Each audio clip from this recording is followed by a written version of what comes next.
In today's video, I am giving you 10 running backs that you must start and sit in week 3 of the fantasy football season. Hopefully you've got some W's in your column, not too many L's. Regardless, let's go ahead and help you get a win in week 3. Don't give up, okay? Lots of football left to play. Last week, I had the wide receiver video, and I told you guys to start T. Higgins, DeAndre Hopkins, Michael Thomas, Mike Williams, DJ Moore, and Nico Collins.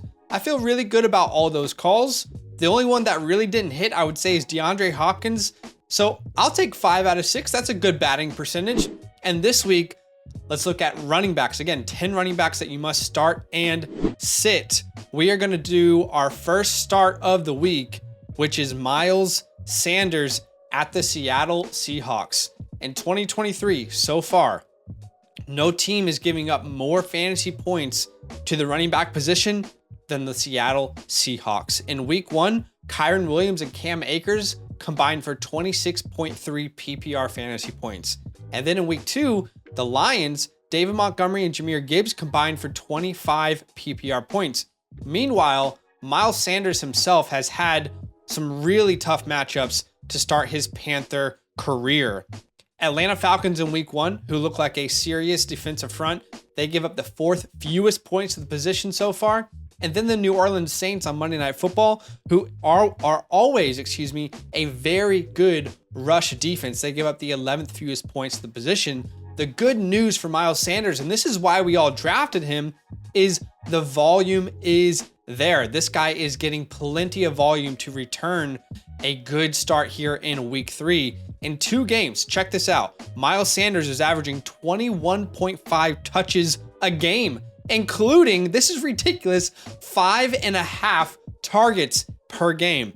That means he is on track right now for over 93 targets in 2023. Is this a buy low video? No, it's a start sit video. What I'm trying to tell you is the volume is there. Now we're just waiting for the right matchup, and we finally have it versus the Seattle Seahawks. We should expect both Bryce Young and Miles Sanders to get better and better as the year goes on. As we know, rookie quarterbacks typically don't come out of the gate just absolutely firing on all cylinders. This is the matchup for this offense to finally get in sync. I am predicting 13 or more PPR points for Miles Sanders in week 3.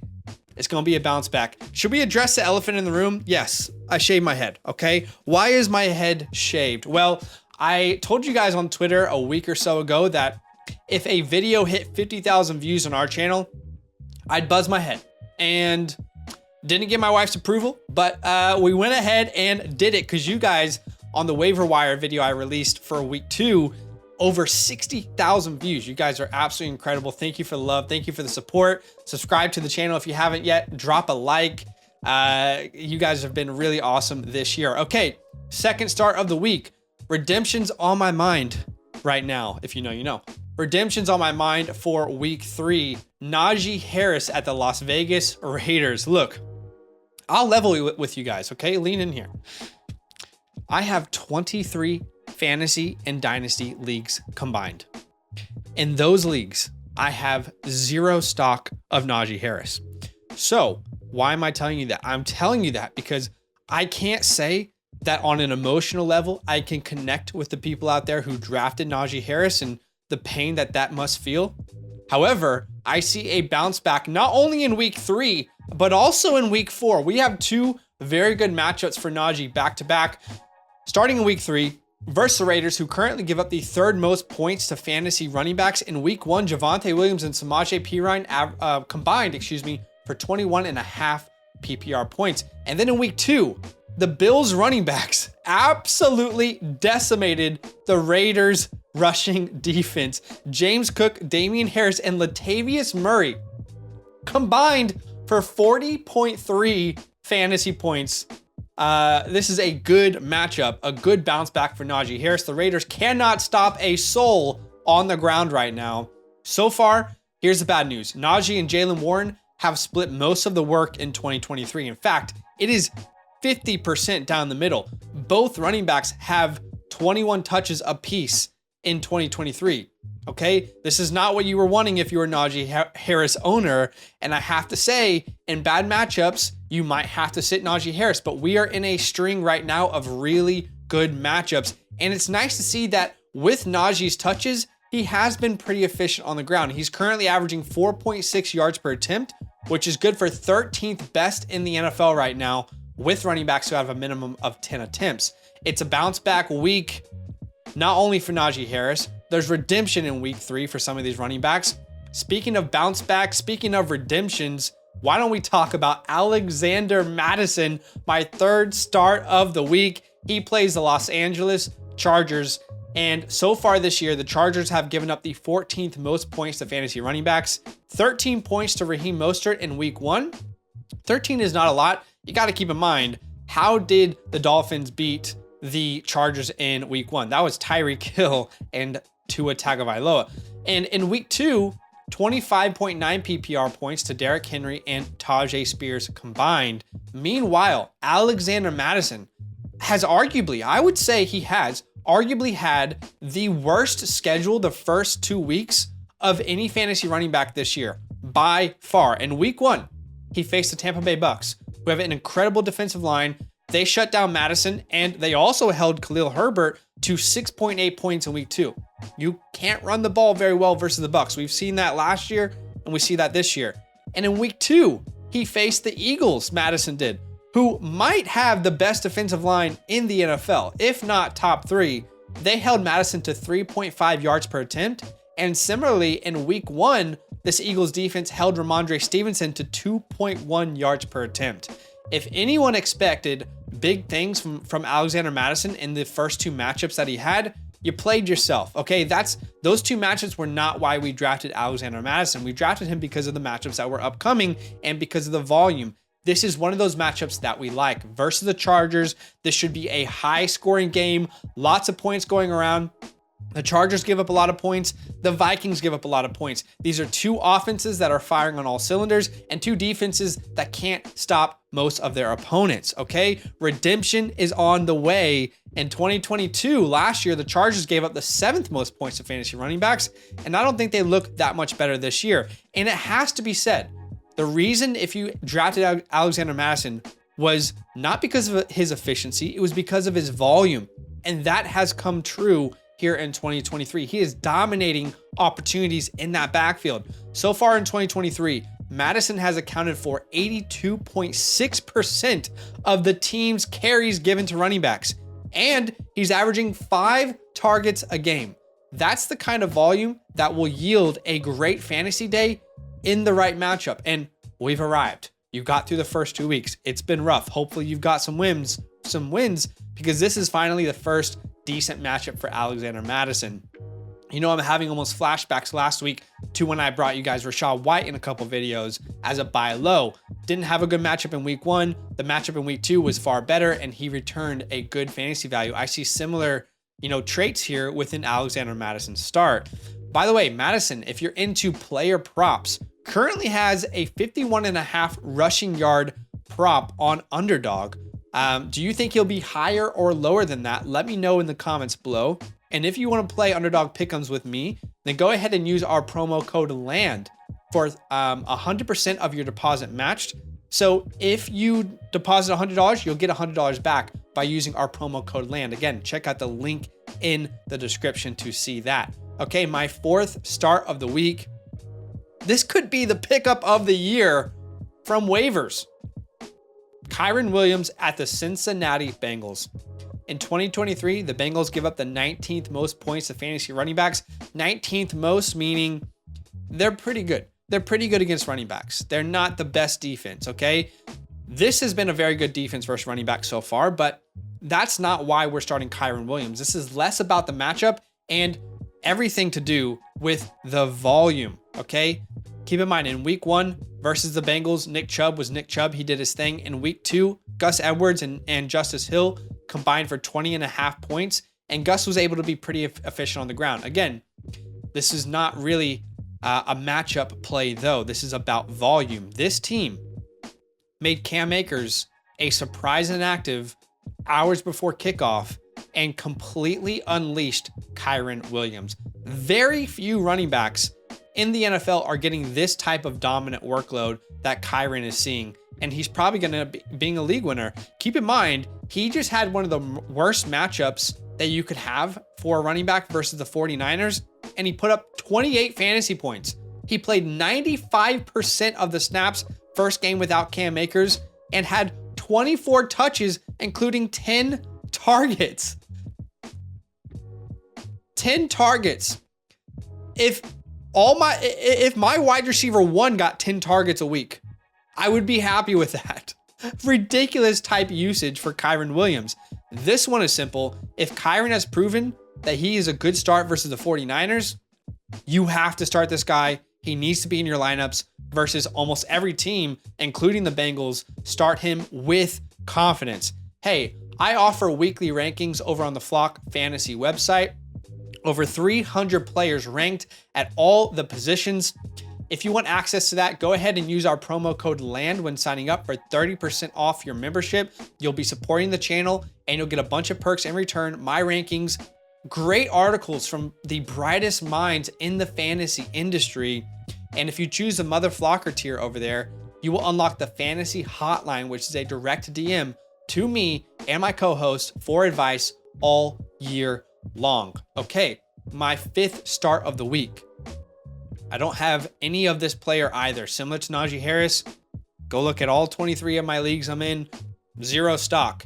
Isaiah Pacheco versus the Chicago Bears. This is a good matchup to chase though. In 2023, the Bears are giving up the 8th most points to fantasy running backs. In week 1, Aaron Jones went off against the Bears, 26.7 PPR points. He was the RB1 that week. In week 2, we went ahead and told you to start Rachaad White with confidence, buy him low. We said that on the channel last week, and he bounced back with 21.3 points while averaging 4.3 yards per attempt. In some matchups, it's difficult to tell if the Chiefs are going to be able to run the ball or not. You know, is it a shootout? They probably don't run the ball. Is the other team putting up a bunch of points? They probably don't run the ball that effectively. However, in a game like this, I expect the Chiefs to be able to run the ball very efficiently. They should be in control of this game versus the Bears in the first half. And then in the second half, they should deploy Pacheco. I think he sees at least 15 rushing attempts, and versus the Bears defense, that's something that I would like to chase. Now, his player prop over on Underdog is 55.5 rushing yards. He hit that mark last week versus the Jags. I would say this is an even better matchup versus the Bears potentially. And I'm going to go ahead and bet the higher on that. Again, get your deposit matched up to 100%. Oh, 100% by using our promo code LAND, LAND, with a pinned comment down below. Okay, and the last start of the week before I get to some sits of the week is Travis Etienne versus the Houston Texans. A little bit obvious. I know he had a down week last week, but this is a fantastic matchup for Travis Etienne. We're talking like could be top 5, could be RB1 type numbers here in week 3 for Travis Etienne. In 2023, the Texans give up the 2nd most points to fantasy running backs. In week 1, J.K. Dobbins, Justice Hill, and Gus Edwards combined for 32.2 points. 21 of their 25 offensive points for the Ravens that day came from rushing touchdowns against this Houston Texans defense. And then in week 2, the Texans, Zach Moss went off against them. We told you on this channel, fire up Zach Moss in our rankings, and oh boy, I hope you did. He put up 20.7 points while averaging 4.9 yards per attempt. So in the first 2 weeks, it's been very beneficial for you to start a running back against the Houston Texans. In fact, in the last 400 plus days, if you started a running back versus the Houston Texans, you were well rewarded. Keep in mind, in last year's games, the Jags faced the Texans twice. And in those 2 games, Travis Etienne averaged 89.5 rushing yards on 9.4 yards per attempt. Ridiculous efficiency. He also averaged some pretty good numbers through the air, 3 receptions, 37 yards, and 18.7 PPR points per game. 65.5 rushing yards is the current prop over on Underdog, and I'm going to go ahead and confidently bet the higher number than that. I only see that failing if an injury occurs. I mean, keep in mind, he didn't have many attempts in the first 2 matchups last year, and he hit those numbers the higher in each game. Okay, now we'll come to the part of the video where I am probably less popular. People might be angry that I'm telling you to sit these players. It's easier to give you starts than sits, but if I had these players, I would probably look at starting other options. My first sit of the week, my guy, okay, so I do like him, James Conner versus the Dallas Cowboys. Again, my guy this year, so it's not like I don't like the player. I do love him. And it looks good so far, but this is not a matchup I think you'll want to chase all year long. In 2023, the Cowboys give up the second fewest points to fantasy running backs. In week 1, Saquon Barkley scored just 9.3 PPR points. He was pretty efficient, to be fair, but this defense just dominated and left very few scoring opportunities for the Giants. In week 2, Dalvin Cook and Breece Hall combined for 1.1 PPR points versus the Dallas Cowboys, and just 16 yards on 8 carries. They averaged 2 yards per attempt. This defense is dominant secondary, so it's hard to throw. Dominant defensive line, so it's hard to run. Great offense, so they're putting up points, which typically leaves your running back inefficient. You do not want to chase this matchup if you have better options. All right, my second sit of the week. Dameon Pierce at the Jacksonville Jaguars. Oddly enough, the Jaguars so far in 2023 have been a very good defensive team versus fantasy running backs. They give up the third fewest points to the position. In week 1, Deion Jackson had 3.8 PPR points, and all Colts running backs averaged 1.6 yards per attempt on this team. In week 2, Isaiah Pacheco, Jet McKinnon, and Clyde combined for just 16.9 PPR points between the three of them. Okay, to be fair, Pacheco was quite efficient, but we have to think about the potential game script the Texans could be in here in week 3. Think about this. You know, in week 1, I told you guys, don't start Dameon Pierce, and they faced the Baltimore Ravens. I took a lot of heat for saying that on this channel, but it was the right move. And it was the right move because they were a good rush defense, so was Jacksonville, and the game script probably got out of hand, just like it might in Jacksonville. The Jaguars will be able to put up points, which means that Dameon Pierce might not be effective on the ground because they'll be coming from behind. In fact, right now, so far through 2 weeks, the Texans are throwing the ball the 4th most times per game of any team in the NFL. And my third start of the week, a guy I told you to fire up last week, but you can't start him this week. That is Zach Moss at the Baltimore Ravens. So far in 2023, the Ravens give up the 5th fewest points to running backs. Again, one of my starts of the week last week, he got you over 20 PPR points. However, that was all based on the matchup. Keep in mind, in week 1, Dameon Pierce, like I said, one of my sits of the week that week versus defense. He put up just 6.7 points and averaged 3.45 yards per attempt. In week 2, Joe Mixon was pretty efficient, but the Bengals could not get drives going. In both games, the game script got out of control and the opposing team could not effectively run the ball. That's what I think we're going to see here again in week 3. Zach Moss, a volume play, desperation play if you need to, but this is not the same thing as last week. Do not expect the same performance. Do not expect the same amount of fantasy points. Okay, so what do you guys think? Let me know in the comments below. Go ahead and smash that like button. Thank you for the love. What do y'all think about this, huh? I mean, I'm not too attached to my hair, so it's all right. It's all good. I'm all right with it, you know? I know people probably clown me in the comments, but I did it for you guys. Did it for you. Anyway, go get a W in week 3, and we'll see you guys very soon. Let us know if you sign up to the Flock Fantasy website. DM us or leave a comment below. We'll get you hooked up with all your perks. Go get a W in week 3. Now that those idiots are done talking, who needs some rankings? Hell yeah, I need some rankings. Then use promo code LAND, L-A-N-D, for 30% off any membership at flockfantasy.com. Oh. It's so easy. Even your grandma could scan that QR code right there.